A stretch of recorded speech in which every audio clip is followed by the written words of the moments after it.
Hello everyone, आप सब कैसे हैं? मैं उम्मीद करता हूं कि बहुत अच्छे होंगे और अपनी पढ़ाई को बहुत अच्छे से कर रहे होंगे। मैं आकाश कुमार बढ़ाना आईसीटी वर्चुअल क्लासरूम में आपका बहुत बहुत स्वागत करता हूं मेरे प्यारे बच्चों। जैसा आपको पता है कि हमारी 12th क्लास है और 12th क्लास में हम लोग देख रहे हैं आपका ह्यूमन ज्योग्राफी, और ह्यूमन ज्योग्राफी के अंतर्गत हम लोग बात कर रहे थे विश्व जनसंख्या की। विश्व जनसंख्या के अंतर्गत हम लोग वितरण, उनकी वृद्धि और घनत्व, हम इसके विषय में आपका बात कर रहे थे। कल मैं आपको कुछ परिभाषाएं, कुछ डेफिनेशन आपको लिखा रहा था जो बच्चों बहुत इंपॉर्टेंट हैं। वो आपको 12th के पेपर में आपका जो आपके वन लाइनर जो आपके प्रश्न होते हैं उनमें बहुत आपकी महत्वपूर्ण हो सकती है, या सिंपल उस डेफिनेशन को लिखकर वो आपसे पूछ सकता है कि ये जो आपकी परिभाषा है निम्नलिखित में से किसकी है। तो इस प्रकार से भी ये प्रश्न जो है आपके बन सकते हैं। तो आपको इन पर जो है ध्यान देना है बहुत अच्छे से, क्लियर है, और इसको ध्यान रखना है। तो वहां से ही हम लोग क्या करेंगे, आज अपना लेक्चर जो है वापस आपको प्रारंभ करेंगे, आगे बढ़ चलेंगे और एक एक करके हम लोग सारी चीजों को देखेंगे। क्लियर है? तो हम चलते हैं सीधा डिजिटल बोर्ड की तरफ। देखिए, चैप्टर आपके सामने है और इसी को हम लोग क्या कर रहे थे, अपने चैप्टर की जो था आपका बात कर रहे थे। तो कल जो हमने आज अभी तक इसमें सब कुछ देख लिया था, तो देखने के क्रम में थोड़ा सा मैं आपको समझा देता हूँ ये क्या है। आज मुझे जो था बच्चों, हम जनसंख्या की प्राकृतिक वृद्धि को हम लोग अपने इस लेक्चर के अंतर्गत आपका बहुत अच्छे से देख चुके हैं, बहुत अच्छे से आपका पढ़ चुके हैं। आज हम जो है इससे जो आगे हैं वो आपका बात करने वाले हैं और इसको हम लोग आपका देखने वाले हैं। आज हम देखेंगे थोड़ा सा इसी में ध्यान दीजिए।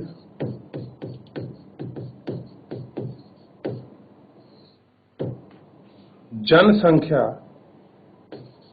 की वास्तविक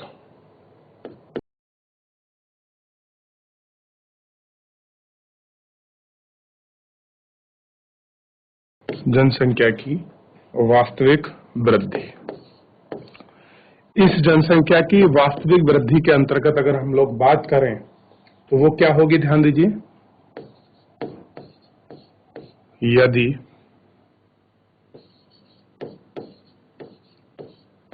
वृद्धि तब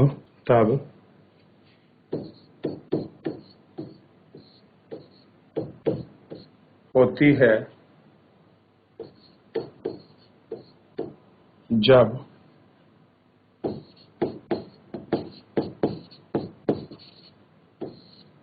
वास्तविक वृद्धि बराबर क्या होगा, जन्म माइनस मृत्यु प्लस आप्रवास माइनस उत्प्रवास।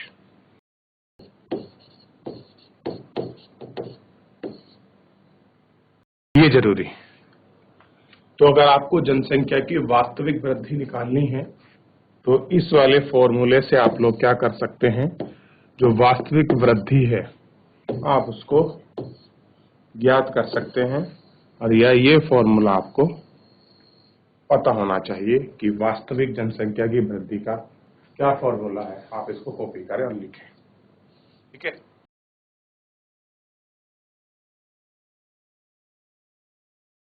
कर लिया? आगे देखिए थोड़ा सा, अगला है इसमें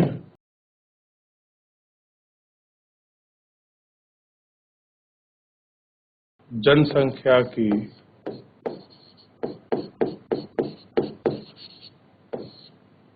धनात्मक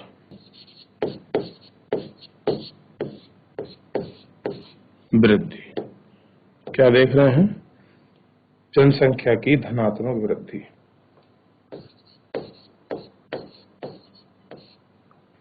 ये है तब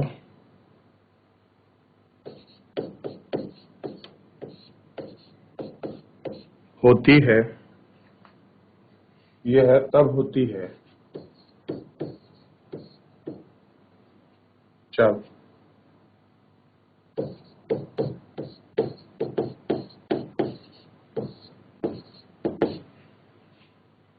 दो समय अंतरालों के बीच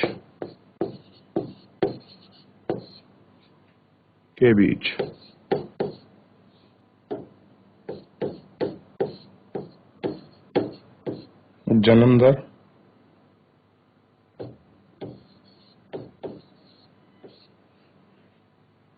मृत्यु दर से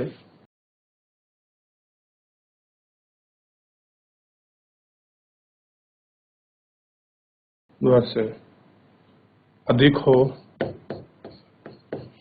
या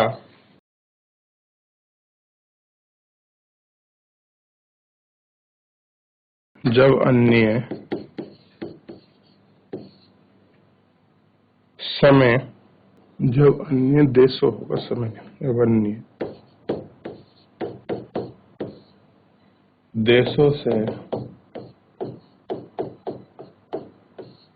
लोग स्थायी रूप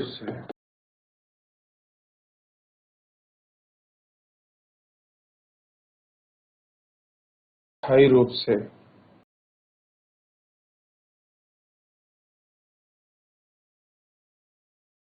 उस देश में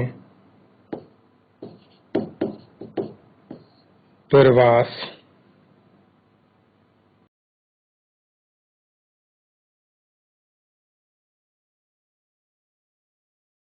कर जाए। क्या हो?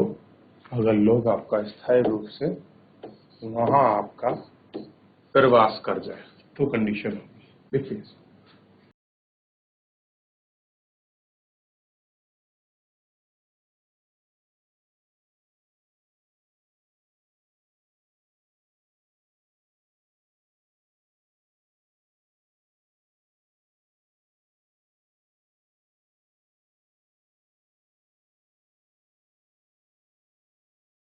कर लिया।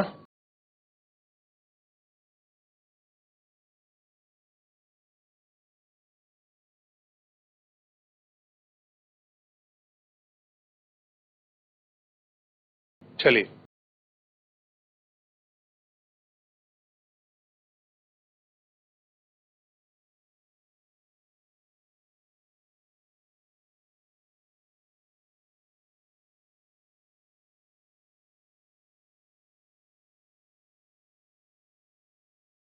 जनसंख्या की ऋणात्मक वृद्धि यदि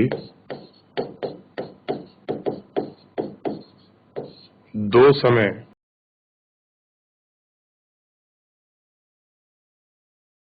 अंतरालों के बीच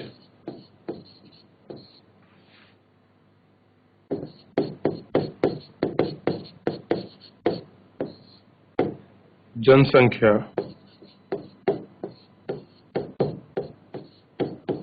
कम हो जाए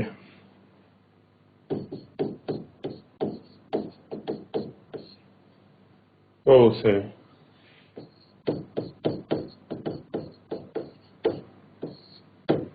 जनसंख्या के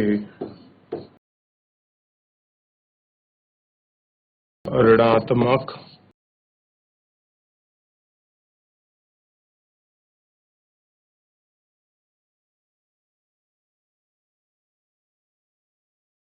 वृद्धि कहते हैं। यह तब होती है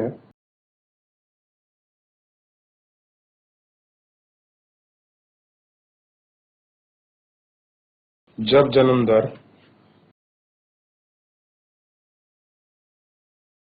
मृत्यु दर से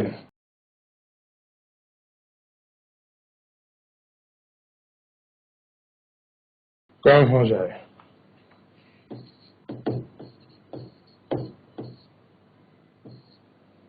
अथवा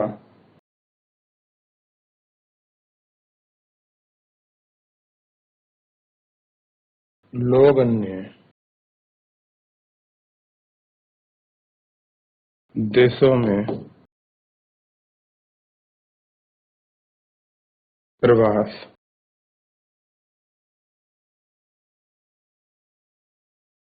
कर जाए। ठीक है, लिखिए। फिर आगे बढ़ेंगे इसमें और इसको देखेंगे। और यहां तक अगर किसी कुछ पूछना हो, किसी का कोई डाउट हो, तो बच्चों आप हमसे लाइव जुड़कर चैट के माध्यम से पूछ सकते हैं।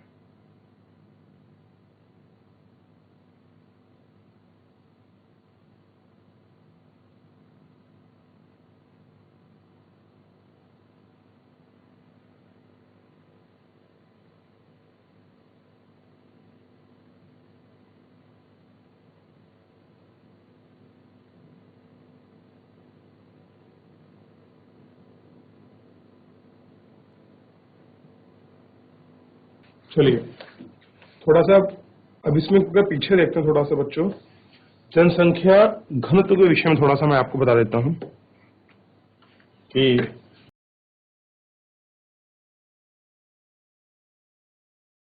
जनसंख्या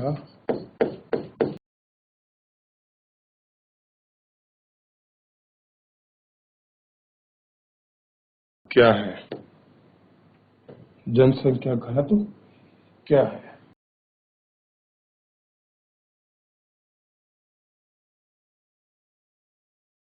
और इसका बहुत ही सिंपल आपको लिखना है।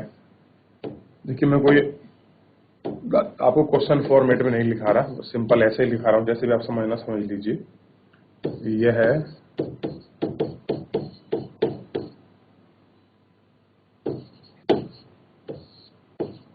सामान्यता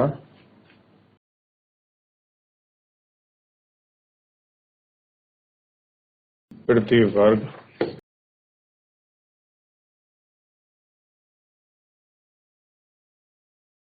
किलोमीटर में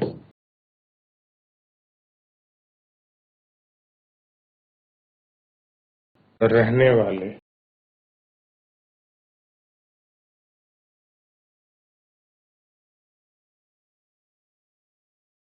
व्यक्तियों के रूप में मापा जाता है। जनसंख्या का घनत्व बराबर जनसंख्या अपॉन क्षेत्रफल है। ये फॉर्मूला याद रखना।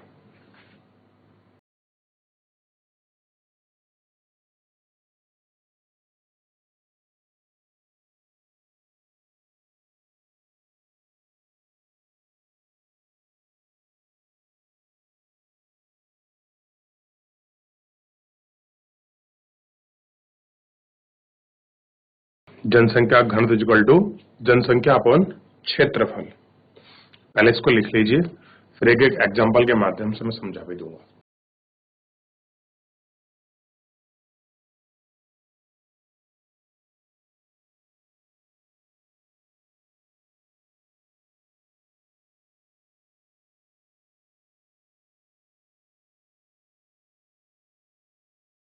तो जनसंख्या घनत्व क्या है, इसके विषय में आपको लिखना है। यह सामान्यतः प्रति वर्ग किलोमीटर में रहने वाले व्यक्ति के रूप में मापा जाता है। जनसंख्या इक्वल टू, मतलब किसी भी क्षेत्र की अगर हमको जनसंख्या घनत्व निकालना है तो जनसंख्या घनत्व इक्वल टू जनसंख्या अपॉन क्षेत्रफल, यानी कि किसी क्षेत्र में कितनी जनसंख्या रहती है और उसका कितना क्षेत्रफल है, आप उसको क्या कर दो, उससे भाग दे दो। और भाग देने के पश्चात आपको क्या निकल जाएगा, आपको प्रति व्यक्ति जो क्षेत्रफल है, ये कह सकते हैं कि घनत्व है, वो आपको जो है ज्ञात इसके अंतर्गत हो जाएगा कि प्रति व्यक्ति जो घनत्व है वो क्या है। ठीक है, एक दो चीजें और हैं जिनको मुझे आपको समझाना है, मैं उनको बता दूंगा, उनको समझा दूंगा। एग्जाम्पल थोड़ा सा इसका समझ लीजिए। मान लीजिए घनत्व निकालना है, तो कोई क्या आपका प्रादेशिक क्षेत्र है और उसका अगर हम क्षेत्रफल देखें तो कितना है, मान लीजिए 100 वर्ग किलोमीटर है।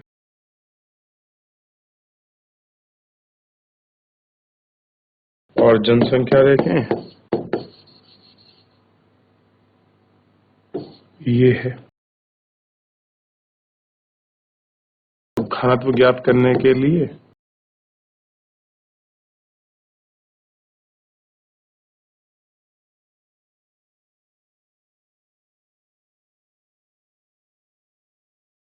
1500 व्यक्ति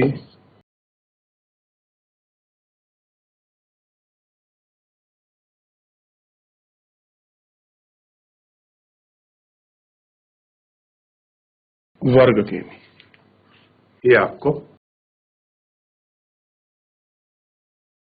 इस तरह से हम लोग वर्ग निकाल लेंगे किसी भी क्षेत्र का। ठीक है, कि क्षेत्रफल क्या होगा, जनसंख्या घनत्व क्या होगा, इसको करिए। फिर आपको मैं अभी लिखाऊंगा कि क्षेत्रफल के हिसाब से महाद्वीप, सॉरी जनसंख्या घनत्व के हिसाब से महाद्वीप। तो हमने जनसंख्या वही निकाला ना, घनत्व, उसके हिसाब से महाद्वीप बताना।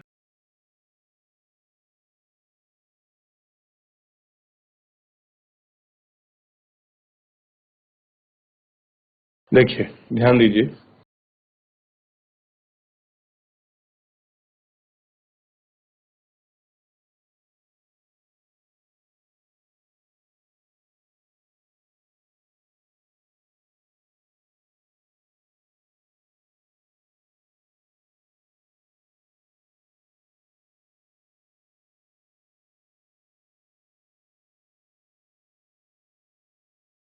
सबसे पहले देखिए इसमें आप लोग ध्यान देना है। पहला है एशिया, दूसरा है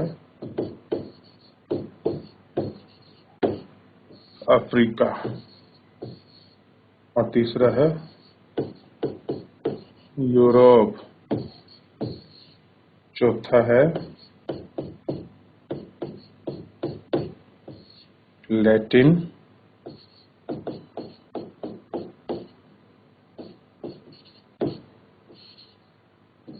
अमेरिका,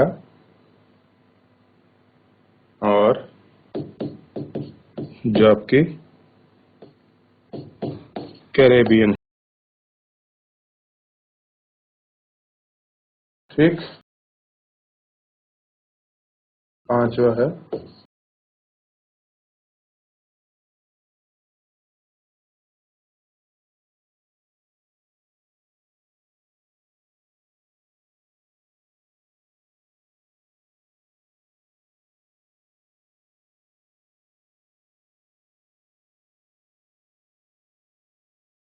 एशिया का। थोड़ा सा ध्यान रखना, एशिया का है 146